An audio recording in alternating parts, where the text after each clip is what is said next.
ya adentrándonos a la fisiopatología. Entonces, bueno, los objetivos de la clase de hoy van a ser describir la estructura, la anatomía de todo el sistema digestivo, ¿no? A grandes rasgos, ¿no? O sea, conceptos grandes para también poder luego entender cómo funciona, o cuando algo funciona mal, también por qué funciona mal. Luego, explicar las funciones fisiológicas básicas del sistema digestivo, analizar las funciones hepato-pancreáticas y por último integrar todo, ¿no? En los procesos digestivos, hepatobiliares y pancreáticos en la digestión y absorción.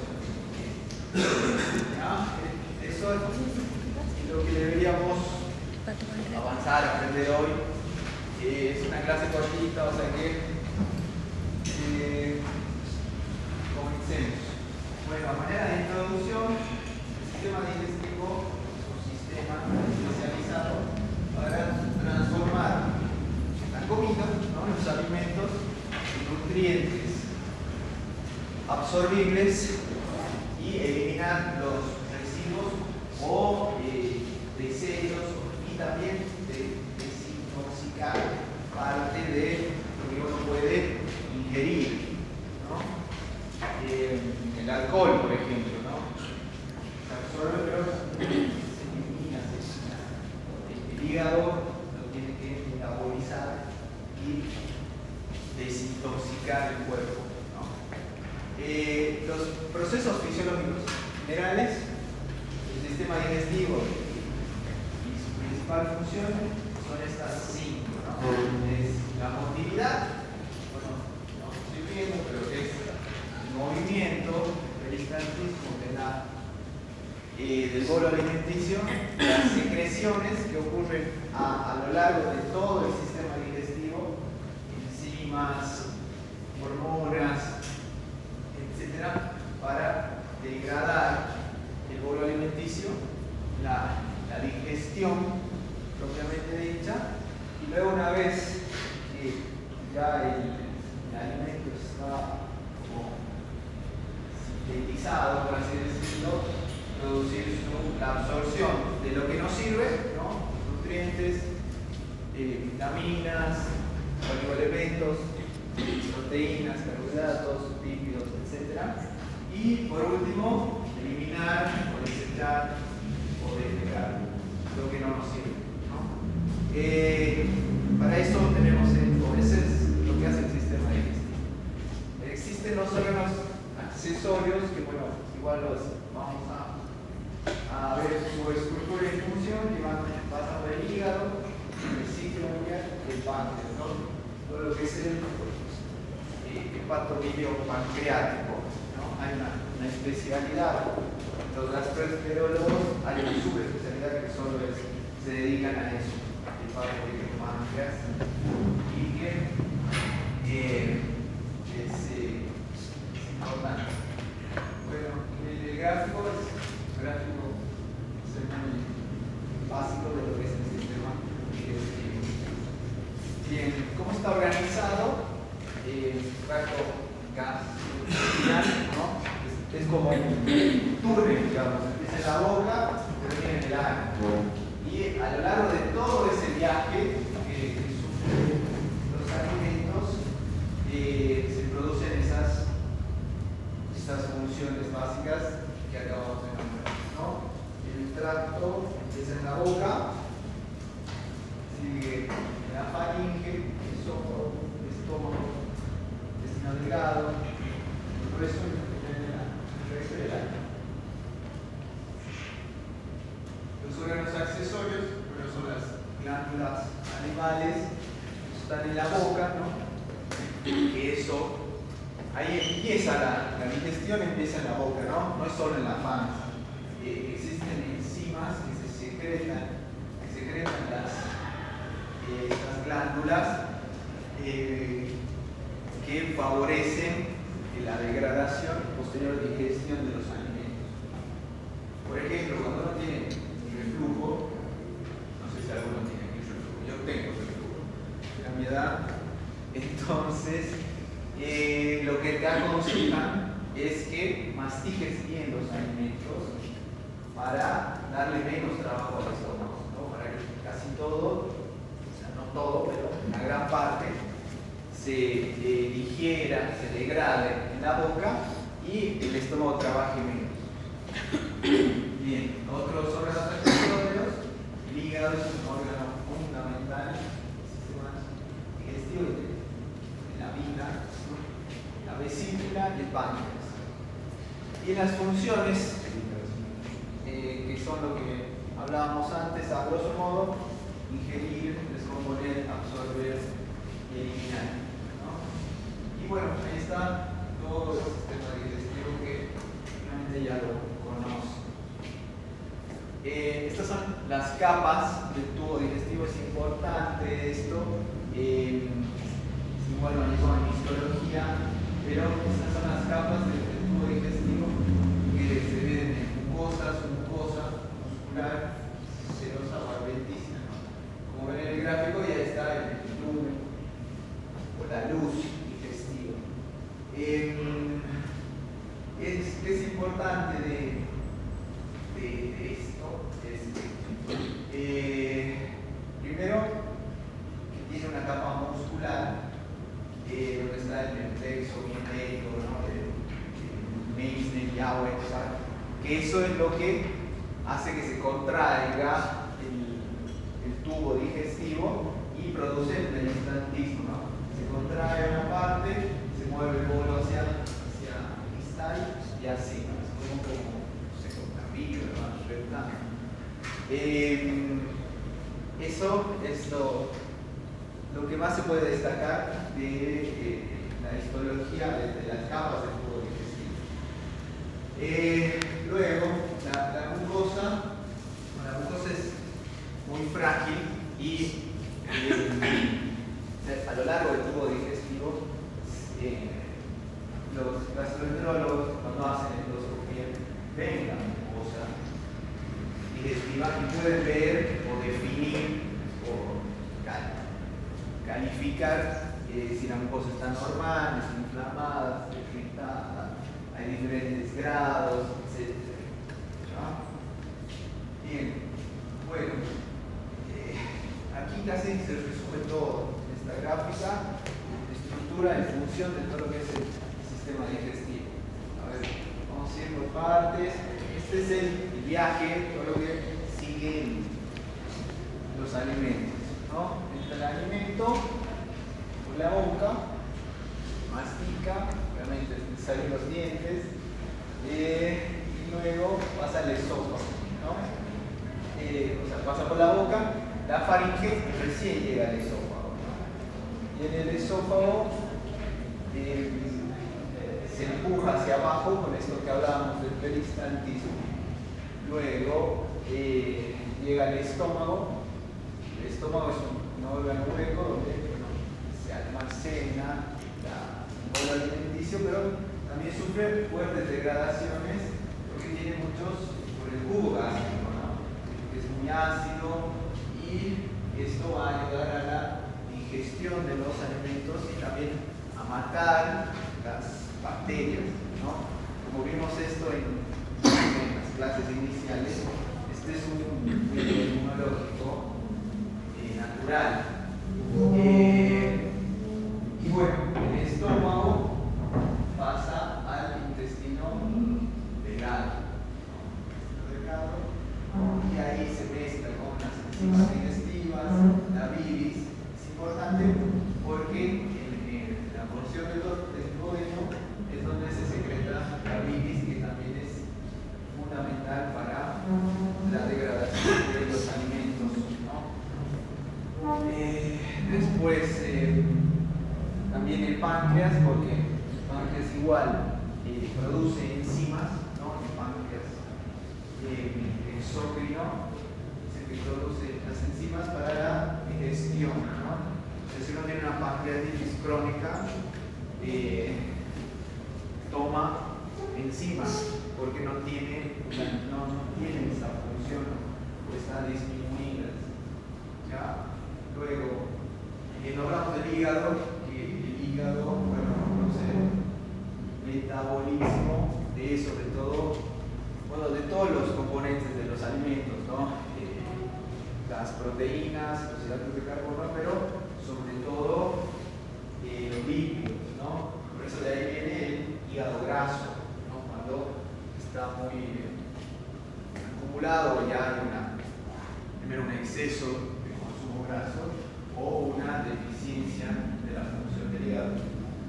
la hija, yo creo que la gran mayoría debemos tener hígado graso por el tipo de alimentación que tenemos, ¿no? Y bueno, por último, llega al intestino grueso y en el colon se reabsorbe sobre todo el agua, los electrolitos y el resto, bueno, se elimina por el ano, ¿no? Eso es lo que hace nuestro sistema digestivo. No sé, en pocas palabras, evidentemente hay letra más chica y cosas más específicas. Bien, bueno, volvemos a las funciones básicas, ¿no? De la motilidad y secreción. La motilidad es el peristaltismo, ¿no?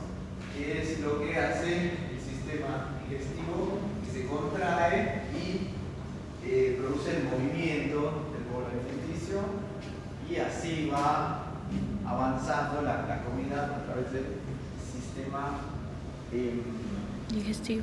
Exacto. La secreción, bueno, hay secreción de enzimas, principalmente agua, moco y bilis, ¿no? Aquí vemos como desde la faringe y la lengua, igual como hablamos, ya se producen secreción de enzimas, las glándulas salivares, y así como venimos hablando, se produce toda esa secreción de enzimas para poder degradar el alimento y lo podamos digerir y posteriormente absorber. Pero bueno, la regulación de esto es neural por el plexo entérico, eso de que hablamos, Meissner y Auerbach, ¿no? Así está inervado nuestro tubo digestivo, y después por el vago, el parasimpático, ¿no? El derivado de la parte. Pero también tiene una regulación hormonal que pasa por las hormonas de la gastrina, que se obviamente en el estómago, la colecistoquinina, ¿no? Hay, digamos, cuando uno tiene una colecistitis, uno empeora, ¿no? Cuando come alimentos colicistoquinéticos, es decir, grasas, agresados, todo eso. Entonces, uno ahí le viene el cólico biliar, porque al ingerir esos alimentos aumenta la producción de bilis y se descompensa, ¿no? O produce la toxina. Pero bueno, la secretina y la motilina son los intestinos. Bien, pasamos a la absorción. Y la absorción, lo que su nombre dice, ¿no? Se absorben los productos finales de la digestión, a través de la mucosa, y eso va a la sangre o a la linfa, y de ahí al resto del cuerpo. Ocurre por tres mecanismos principalmente. El más importante, la difusión pasiva, también puede haber por transporte activo o por transporte con sodio. Y bueno, el gráfico muestra dónde se absorbe, ¿no? Cada elemento, digamos, en el duodeno, hierro, el calcio, el magnesio. En el IL-1 igual, hierro, calcio, agua. Por eso cuando tiene hay una resección del duodeno, después les queda pueden tener un síndrome de mala absorción y tienen que compensar eso con hierro por vía oral o parenteral. Los hidratos de carbono, que se absorben principalmente en el intestino delgado. Aquí las vitaminas se absorben en el hígado, las ADIC, ¿no? Las liposolubles y también las hidrosolubles. Esto depende también de la bilis, ¿no? La vesícula interviene en la absorción de estas vitaminas. En el hígado, bueno, se absorben las grasas, sales biliares, y como les decía, en el bolo principalmente agua y electrolitos.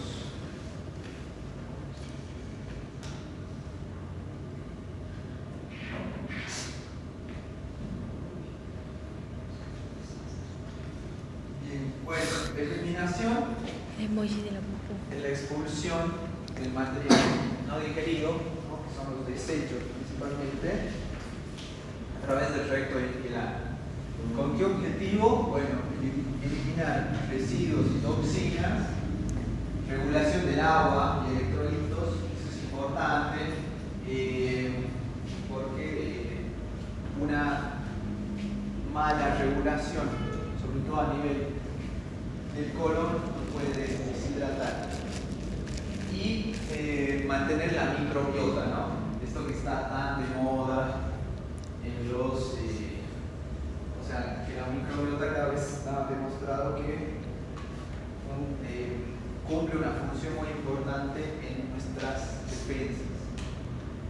Mantener una microbiota normal es como que nos permite estar como más fortalecidos para combatir infecciones. Bien, ¿por qué mecanismo se elimina? Bueno, el movimiento de masa, la peristalsis, todo eso que ya vimos, y el reflejo del respiratorio que puede ser o voluntario o no. Bien, bueno, eso es la parte de todo el tubo digestivo, nada que no sepan, ya, bastante sencillo para recuerdo. ¿Alguna pregunta de yo? No. Bien. Bueno, vamos a pasar al hígado, a la vesícula. Bueno, el hígado, como ustedes saben, tiene 8 lóbulos, toda la cosa de anatomía, pero su unidad fundamental funcional son los lobulillos hepáticos, ¿no? ¿Qué es esto? Tiene una vena central, los sinusoides, una arteria, una vena y un canal biliar, ¿no? Tiene forma de hexágono y de esta manera y es donde todo empieza la función del hígado. Por otra parte están las vías biliares, iguales anatomias. Y bueno, la vesícula es un órgano muscular hueco que tiene principalmente la función de producir la bilis y las vías biliares conducirla hacia el intestino delgado. Todo esto está regulado por el esfínter de Owens, ¿no? Bien.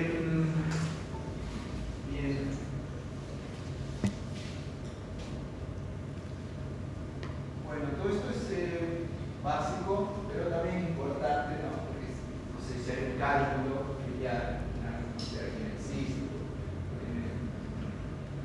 cómo eso lleva a una posterior colecistitis, ¿no? Inflamación de la vesícula y bueno, si el cuadro es agudo, hay que operar, ¿no? Hay que sacar la vesícula y bueno, también se puede complicar con una pancreatitis. Como bueno, veremos más adelante, todo esto de la vesícula y el páncreas están como enlazados, ¿no? Entonces, a ver si bueno, les explico después. Bien, bueno, seguimos. ¿Cuáles son las funciones del hígado? La producción y el metabolismo, que es su función principal.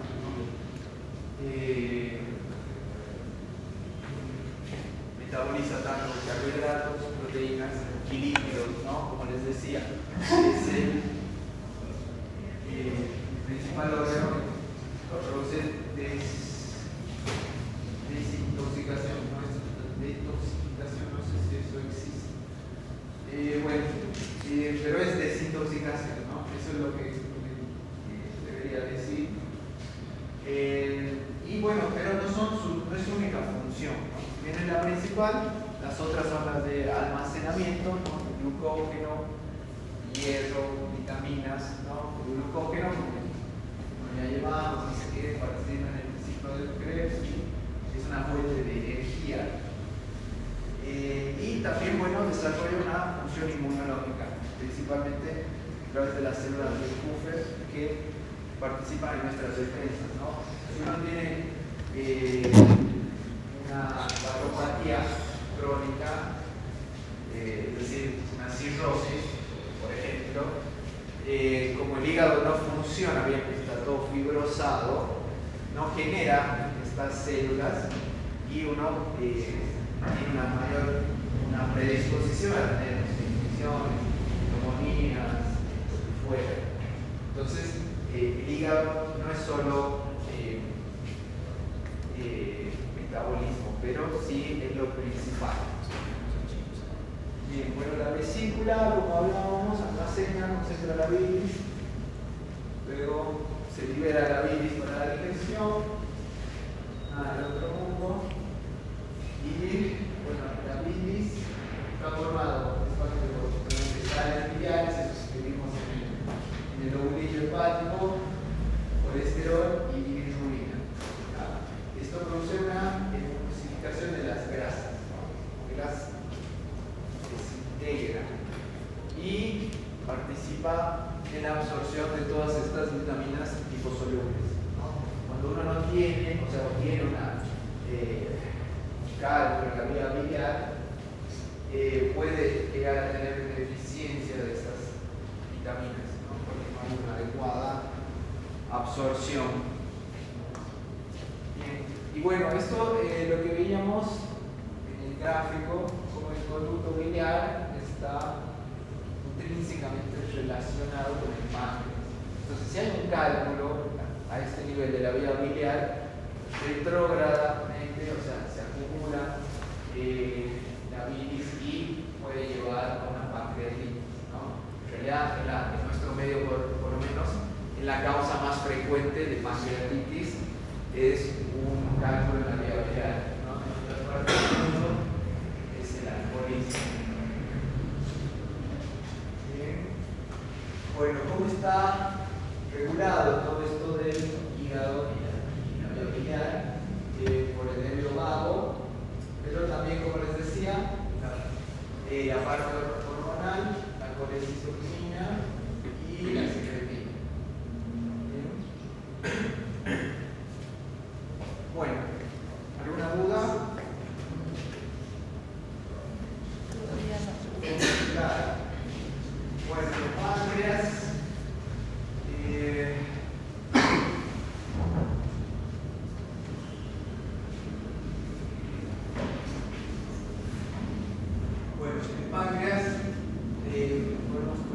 Se divide en dos, ¿no? El páncreas exócrino y el páncreas endócrino.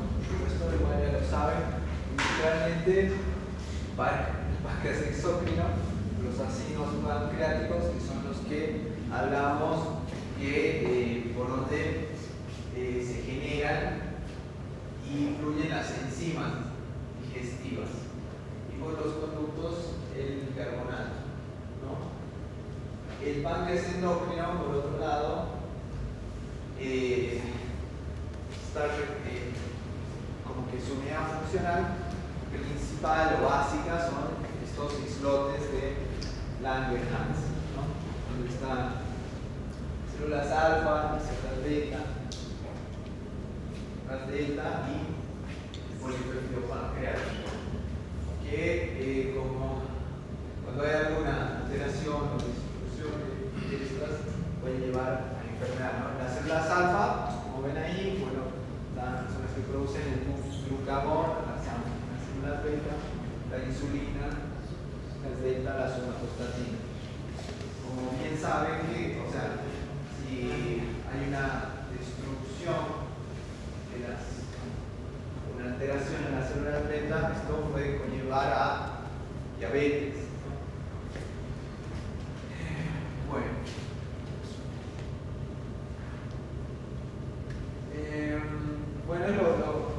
Lo otro era más la estructura, esto es la función exógena. Están encargados de producir la amilasa, la lipasa, las proteasas, todo eso para digerir los alimentos, el bicarbonato, para neutralizar el ácido que viene del estómago, y la función endócrina, como hablamos, la insulina,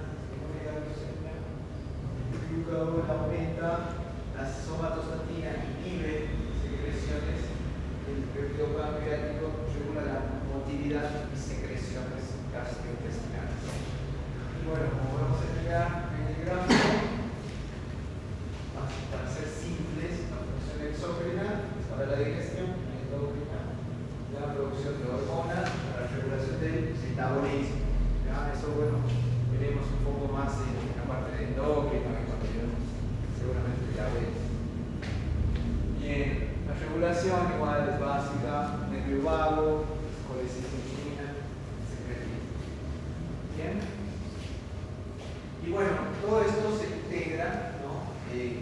O sea, todos estos, la parte del tubo digestivo, el hígado, el páncreas, la bilis, las glándulas sexuales, etc., se integran sus funciones para cumplir los objetivos básicos que vimos al principio, ¿ya? Que es volver a